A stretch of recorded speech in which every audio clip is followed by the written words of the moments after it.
Kita ini diracun, digoblokin, dibodoh-bodohin kita 73 tahun merdeka. Presidennya kan tetap orang Islam. Iya, tapi Islam yang kayak mana? Ngucap nama Tuhan aja salah lah kalau.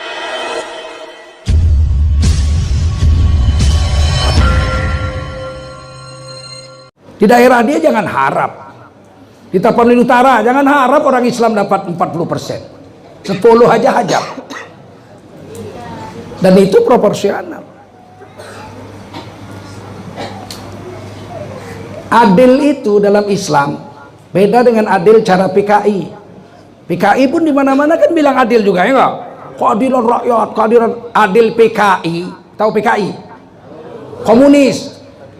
Beda dengan adilnya Islam. Yang paling tahu arti adil itu orang Islam. Karena adil itu bahasa Arab. Betul? Nggak ada bahasa Indonesianya adil. Carilah padanan kata yang sama artinya dengan adil dalam bahasa Indonesia. Nggak jumpa. Makanya Pancasila itu 43% bahasa Arab. 2 kali disebut adil. Sila kedua kemanusiaan yang adil dan beradab. Sila kelima keadilan sosial bagi seluruh rakyat Indonesia. Dan adil itu bahasa Arab. Yang membawa adil ke Indonesia ini orang Islam. Sebelum orang Islam datang ke Indonesia, Nusantara ini nggak kenal adil. Mereka kenalnya pat-pat gulipat. Siapa cepat dia dapat. Nggak ada. Adil itu orang Islam yang bawa. Buktinya apa? Kata-katanya nggak ada. Jumpa orang Batak, Pak segala, sian dia doamu, Pak. Aku sian tak peduli doamu, segala do margaku. Do bahasa Bataknya adil. Bahasa Bataknya adil on, adil. Adil, ada bilang tagor. Tigor, nggak sama dengan adil. Tigor artinya baik. Baik bukan adil. Jumpa orang Jawa, kowe sapa jenengmu? Joko. Asal di Solo. Cara Jawine adil itu apa? Bahasa Jawine adil. Bahasa Jawine adil itu ya adil. Nggak ada bahasa Jawanya adil.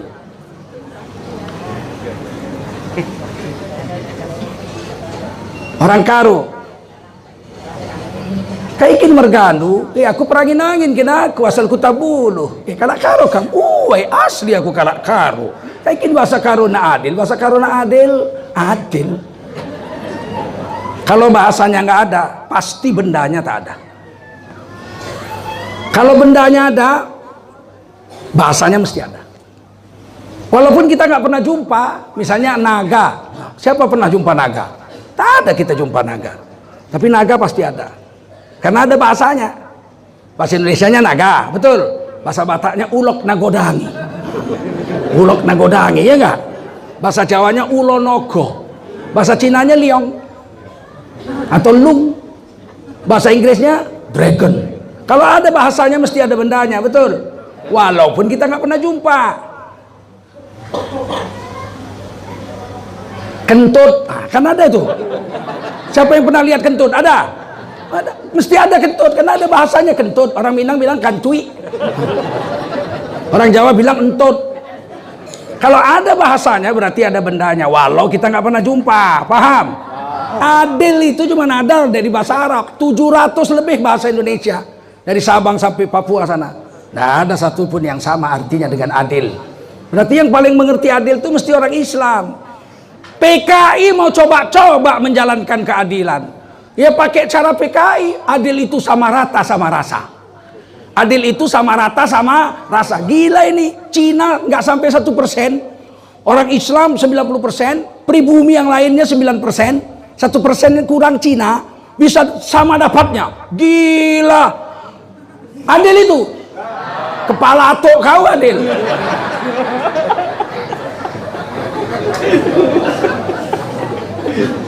Kita ini diracun, digoblokin, dibodoh-bodohin kita 73 tahun merdeka. Presidennya kan tetap orang Islam. Iya, tapi Islam yang kayak mana? Ngucap nama Tuhan aja salah lah kalau kata ilah. Islam yang kayak mana? Lumayan Rajudin Sagala, biarpun orang Batak fasih baca Quran, ya enggak? Adil cara Islam beda dengan adil cara PKI. PKI itu adil sama rata sama rasa. Justru kalau sama rata sama rasa tidak adil. Betul? Ada orang bininya 2. Yang bini pertama anaknya 5. Istri kedua gadis, belum punya anak. Dikasih belanja, bini pertama 5 juta. Bini kedua 5 juta. Sama apa enggak? Sama. Adil apa enggak? Enggak adil. Sama itu tidak adil. Sama itu tidak adil. Orang Islam 88,7% dapat APBN negara ini, misalnya dikasih sama orang Islam 10 triliun, terus Cina dapat 10 triliun, terus Kristen dapat 10 triliun, terus Buddha dapat 10 triliun, Hindu juga, Konghucu juga. Sama apa enggak? Adil? Enggak. Saya mau bikin kopi, ini adil cara Islam dengan adil cara PKI. Kalau sama rata sama rasa, airnya segelas, kopinya segelas, gulanya segelas, aduklah minum. Kalau nggak terbeliak mata tuh. Itu adil PKI, paham? Kalau adil Islam proporsional, yang banyak ya banyak, yang dikit ya dikit. Airnya segelas, dia yang perlu banyak, kopinya 1 sendok, gulanya 1 sendok setengah. Tak sama kan? Aduk, minum, jelas lebih enak.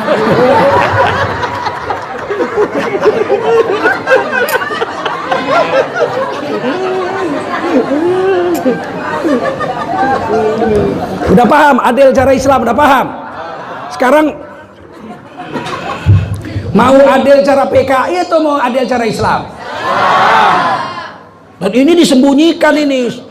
Kalau ada penceramah atau tokoh masyarakat yang mencerdaskan umat, mereka bencinya bukan main. Mereka akan bilang radikal, anti kebinekaan, menebar kebencian.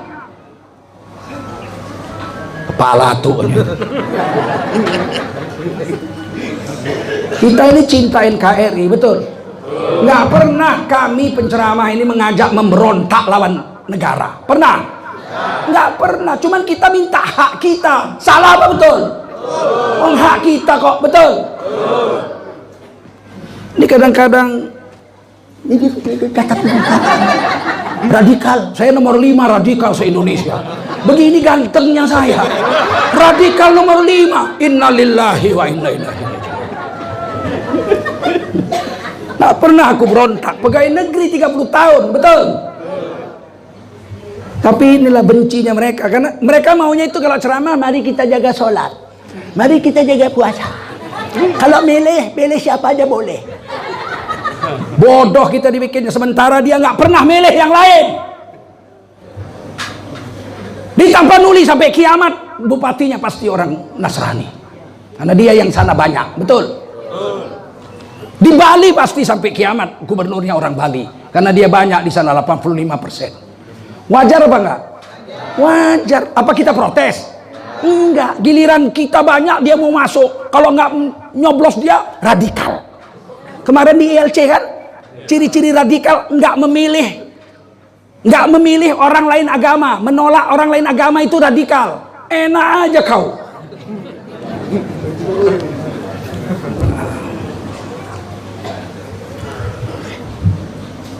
Kepada tokoh-tokoh masyarakat saya ucapkan terima kasih hari ini datang. Kepada pemerintah, ada Kapolsek, ada camat mungkin, ada lurah, kepala lingkungan hadir. Semoga Allah merahmati kamu semua, Anda semua. Bapak, ibu-ibu dan generasi muda yang dimuliakan Allah SWT. Khususnya Front Pembela Islam.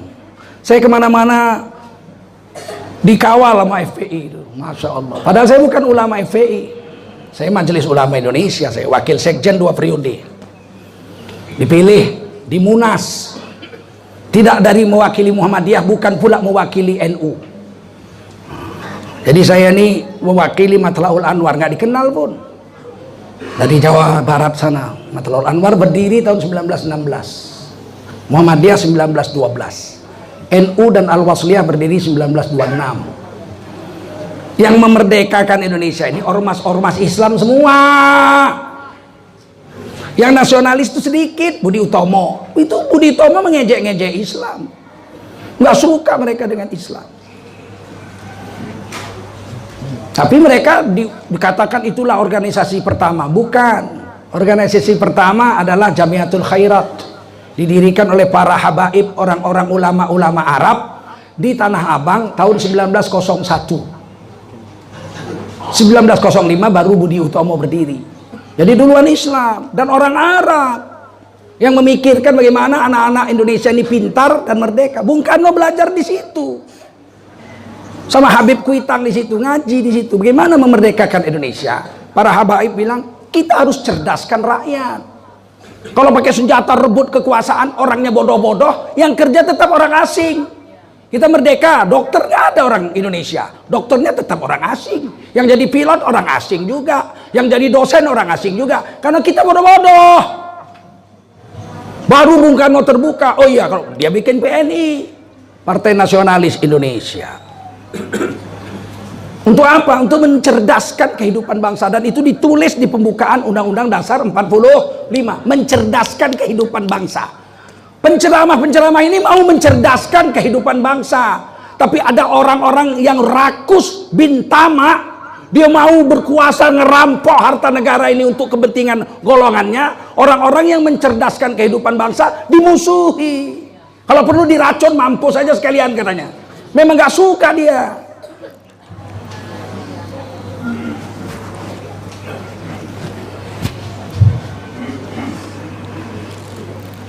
Sekarang ini Arab dibenci. Padahal Arab lah pertama kali membuat organisasi untuk memerdekakan Indonesia. Baru Syarikat Islam berdiri 1905. Haji Omar Said Cokro Aminoto. Baru 1911 berdiri Muhammadiyah. 1912 dibuat akte notarisnya. Matlaul Anwar 1916. 1926 NU dengan Al-Wasliyah. 1934 Al-Ittihadiyah. Persatuan Ulama Seluruh Aceh 1934. Baru berdiri Persis di Bandung 1930 berapa? Satu mungkin. Berdiri lagi Perti, Persatuan Tarbiyah Islamiyah di Sumatera Barat. Berdiri Nahdlatul Wathon di Lombok, NTB. Berdiri Al-Irsyad Al-Islamiyah. Dan Al-Irsyad itu sudah punya 33 cabang di seluruh Indonesia ketika Bung Karno belajar di Masjid Tanah Abang, Masjid Al-Makmur. Baru dia tahu ternyata wilayah Indonesia ini adalah wilayah yang bekas dijajah Belanda, dan di situ sudah ada cabang-cabang Islam. Organisasi-organisasi sudah ada. Nah, ini yang perlu kita ketahui sekarang.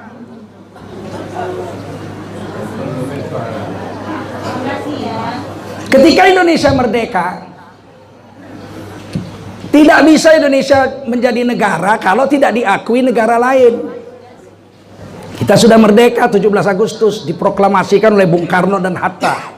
Nggak laku proklamasi itu kalau tidak ada negara lain yang mengakui. Dan yang mengakui itu 7 negara pertama, negara Arab semua. Saudi Arabia, Mesir nomor 1, Mesir. Saudi Arabia, Jordania, Libanon, Yaman, Irak. Ini negara pertama yang mengakui. Libya satu lagi yang mengakui Indonesia merdeka. 7 negara pertama negara Arab. Amerika mana mau, Eropa nggak mau, apalagi Cina. Ya lu orang merdeka lu.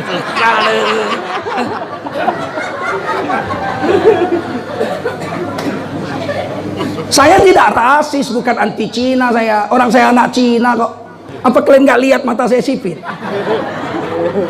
Cuman ini sejarah, tidak bisa diubah dan tidak bisa dibohongi. Paham? Yang memerdekakan Indonesia ini pertama kali diakui oleh dunia negara-negara Arab. Kok sekarang benci sama Arab? Jadilah Islam, jangan jadi Arab. Kalau jadi Arab kenapa rupanya? Nggak boleh orang Islam jadi Arab. Ya harus jadi Indonesia. Maksudmu apa? Habis sholat pakai celana pendek gitu?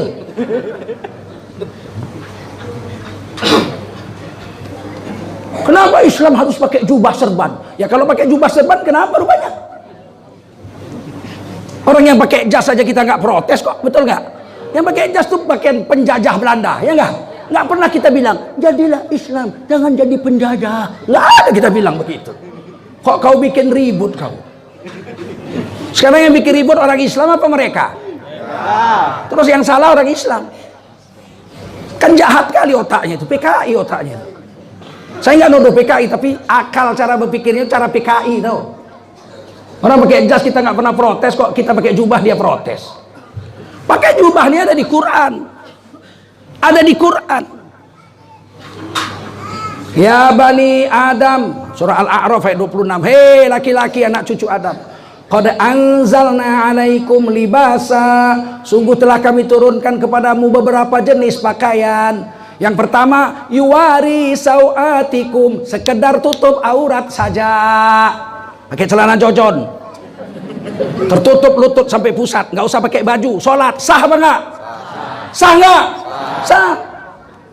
Tapi kan coba sempat di Masjid Umar bin Khattab hari Jumat besok pakai celana jojon semua, sama khotib-khotibnya celana jojon. Sah apa enggak? Sah apa enggak? Pantas apa enggak? Enggak pantas. Tapi sah. Ada pakaian yang kedua, warisha, pakaian eksekutif. Risa. Kalau orang Jawa pakai sarung batik, pakai belangkon. Kalau orang Melayu pakai teluk belanga. Kalau orang Padang samo, teluk belango. Kalau orang Cina pakai baju koko. Kalau orang Barat pakai jas. Itu risa. Silakan pakai. Yang ketiga, walibasut taqwa, pakaian takwa. Dzalika khair, ini yang terbaik. This is the best. Kalau bahasa Inggrisnya, this is the best one. Ini yang paling bagus. Itu. Mana buktinya pakaian jubah serban ini, pakaian takwa ini paling baik? Bayangkan kalau saya jam 2 malam pergi ke diskotik pakai begini. Apa yang terjadi? Yang di dalam tuh keluar semua. Ada setan. Berarti kan ini pakaian takwa, nggak bisa dicampur dengan yang batil. Betul? Kalau saya pakai jubah serban lewat anak gadis, saya semprit. Kalau orang Medan bilang diperli. Adek, adek, nengok perempuan tuh. Apa katanya? Hormatilah pakaianmu itu Pak Haji. Betul? Dan itu ada ditulis di Quran. Kok benci sama jubah serban? Sudah banyak saya baca di akun sosial itu. Sekarang kebudayaan kita sudah tergusur dengan kebudayaan impor. Perempuan-perempuan sudah pakai jilbab, pakai cadar semua. Lama-lama budaya kita hangus semua. Kan kurang ajar. Ini kan PKI ini. PKI nggak? Diadu dombanya Islam dengan budaya. Pakaian perempuan itu wajib dalam Quran ditulis, betul? Kok diadu-adunya sama budaya? Budaya selama tidak melanggar akidah dan syariat, kita tetap jalankan, betul? Dia kalau melanggar syariat, nampak rambutnya pakai sunting. Kalau di Jawa kan pakai tusuk konde. Sini mana ada tusuk konde, sini ada tusuk sate. Pakai sunting dulu bangga kali. Itu kakak saya kalau udah ada acara pakai bajunya panjang sih, bajunya panjang, baju kurung, tapi rambutnya disanggul kasih sunting. Kalau agama perempuan rambutnya wajib ditutup. Sekarang milih budaya tetap mempertahankan sunting atau ditukar pakai jilbab. Nah ini agama, tiba-tiba dia adu domba. Siapa pakai jilbab berarti anti budaya. Nah kan balik lagi kita bilang kepala atuknya itu ya kan. Dan ini sudah terjadi tahu. Agama itu diadu domba dengan budaya. Sehingga presiden kita, pembesar kita sekarang setiap ada acara pakai baju budaya. Seolah-olah kalau yang pakai jubah, pakai cadar atau pakai kerudung bukan bangsa Indonesia, anti kebudayaan, anti Bhinneka Tunggal Ika. Kan luar biasa racun yang ditanamkan, perpecahan yang dilakukan di Indonesia ini.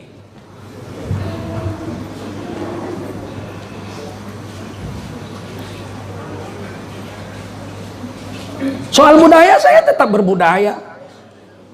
Budaya Jawa saya pelajari. Lebih pandai saya nembang Jawa daripada orang Jawa. Hah. Kalau saya nyanyi Jawa macam Jawa betul saya. Apa kowe pancen ra kelingan jamane njik biyen ya Kang Mas, kowe janji bunga susah padha dilakoni.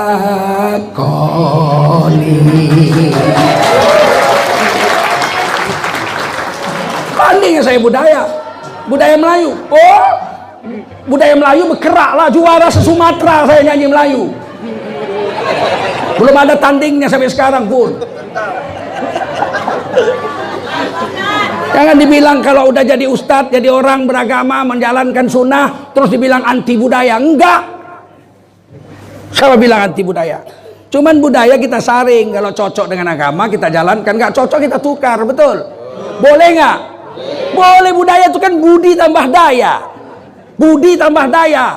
Budi luhur, daya kekuatan. Kekuatan satu suku bangsa untuk tetap hidup, eksis sampai hari kiamat. Itu disebut budidaya, budaya, paham?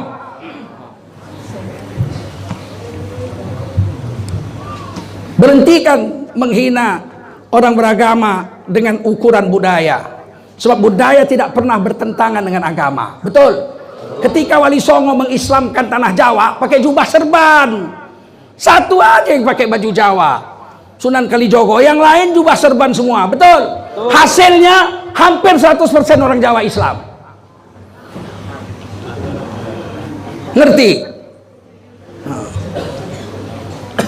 Nah, ini yang saya mau sampaikan, bahwa kita orang Islam ini sekarang memang betul kata Adinda Rajudin, nantilah, aku kasihnya waktu itu. Nah, bahwasanya kita mau dijauhkan dari Quran, padahal Quran itu petunjuk hidupnya orang Islam. Betul? Mulai dari cara makan, cara minum, cara tidur, cara berpakaian, cara berumah tangga, sampai cara mati, sampai cara setelah mati. 100% dia harus ikut syariat Islam menurut agama, dan itu dijamin Undang-Undang Dasar 45 pasal 29 ayat 2. Negara menjamin tiap-tiap warga negara untuk memeluk agama garis miring kepercayaan dan menjalankan agama garis miring kepercayaannya masing-masing. Negara menjamin. Saya pakai jubah serban, negara menjamin. Kita mau hidup cara Islam, negara menjamin. Justru siapa yang melarang itu berarti anti Undang-Undang Dasar 1945. Kita jangan takut, Bang. Kita dijamin Undang-Undang Dasar 45. Milih pemimpin ada di Quran. Pilih orang Islam. Diancam. Berarti kan dia yang anti Pancasila Undang Dasar 45. Ya kan? Kita memilih pemimpin orang Islam yang soleh dijamin oleh Undang-Undang Dasar 1945 pasal 29. Kok tiba-tiba kita memilih pemimpin Islam, wah, menebar kebencian. Berarti kan PKI cara pikirnya itu, betul nggak? Mau menang sendiri. Saya nggak nuduh orang PKI. Ada orang tidak PKI tapi cara pikirnya PKI. Paham? Ada orang Islam tapi cara pikirnya cara PKI. Agama dipinggirkan, nafsunya didulukan.